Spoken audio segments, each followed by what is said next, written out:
Hi, General Mills. Julia and I are back for our final video of our Pride educational series. The topic this week is microaggressions. Just as a reminder, if you want to check out our other videos on the importance of representation, COVID-19 in the LGBTQ plus community, the history of Pride, and many other topics, check out our weekly newsletters, which were sent via email. So first off, what is a microaggression? Microaggressions are very common in everyone's lives.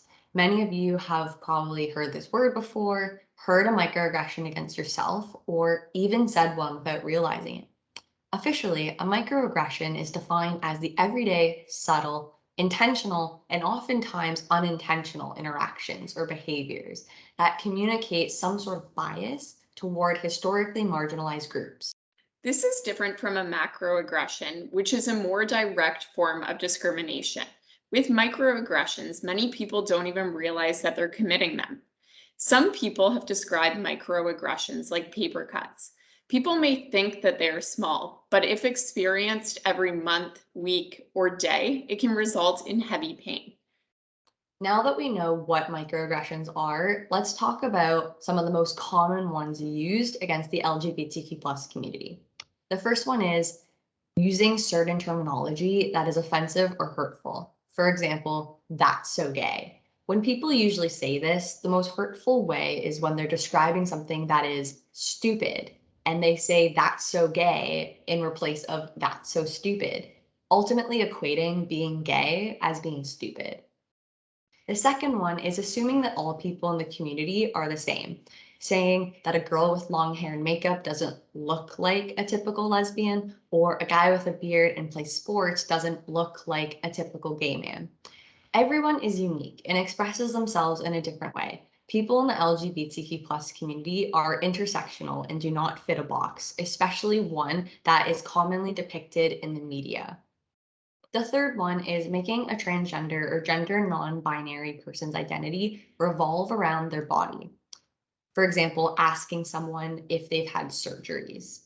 Transgender and gender non-binary people are humans that are brilliant, talented, and kind, and their body is private, just like everyone else's, and asking them questions about it ultimately objectifies them. The fourth is misgendering someone, which is using the wrong pronouns, or dead naming, which is referring to a person by their name assigned at birth. For example, referring to someone whose name is Carl as this is Carl who used to be Carly. Using the wrong pronouns or dead naming brings back traumatic memories of when a person was at their lowest, and using the right words can make a person feel supported and validated. The fifth is assuming someone's sexual orientation. When you ask a girl if she has a boyfriend or a boy if he has a girlfriend, you are assuming that that person is straight. Assuming girls date boys means that that is the norm and everyone outside of that is not normal. By not assuming this, it opens dialogue between individuals and also lets the person know that they're accepted. The sixth example is when speaking about a bisexual person, stating that they haven't decided if they are gay or not.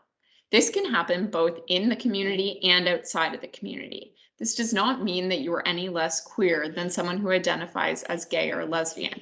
Sexuality is a spectrum, and girls who date boys can still identify as bisexual. Even though microaggressions seem small and sometimes unintentioned, they have proven to take a real toll on people's mental health. They've been proven to give people loss of self esteem, damage to the ability to thrive in an environment, mistrust of their peers, decreased participation and ability to work, and loss of employee retention. Hearing microaggressions can feel like you're in an unsafe work environment and may result in people hiding their authentic selves. This may be why only 50% of LGBTQ plus workers are out for the fear of microaggressions. So you might be wondering, what can I do if I hear a microaggression or I even say a microaggression? First of all, don't make it about you. Even though you may feel uncomfortable, the recipient is probably feeling a lot more awkward. Listen, if someone is explaining why that was a microaggression or why your words hurt, they are putting themselves on the line. They are taking time to share their thoughts and feelings and make you a more enlightened person. Thank them and apologize. Thanking them lets them know that you appreciate them speaking up and ensure that they know that you are sorry and will commit to doing better. Sometimes microaggressions are ingrained in our words and actions, but committing to change defines who we really are. Lastly, don't go overboard. If you make it a pity party and say, oh my gosh, I'm so sorry, I promise I'm not a terrible person, it makes it seem like you need them to take care of you. If you hear a microaggression, you should speak up.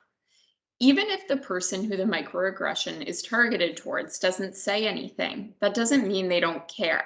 By you speaking up, whether it's in the moment or afterwards, taking the person aside to speak to them, that would mean the world to someone and will not only change how that person then speaks moving on, but it will also make your relationship with the person who the microaggression was targeted towards stronger. After hearing all about microaggressions, there is something that is almost the opposite: micro validations. Just as microaggressions can slowly and painfully tear someone down over time, micro validations can build someone up over time. Micro validations are communications expressing appreciation or empathy regarding the experiences, thoughts, or feelings of an individual who may feel unwelcome or invisible. The power of visible allyship, like showing your pronouns in your signature, asking someone about their partner, or expressing interest in an LGBTQ plus show, can all be ways, even seemingly small, that make a big difference and validate someone's worth. Thanks for tuning into our final video of Pride Month, which is focused on microaggressions.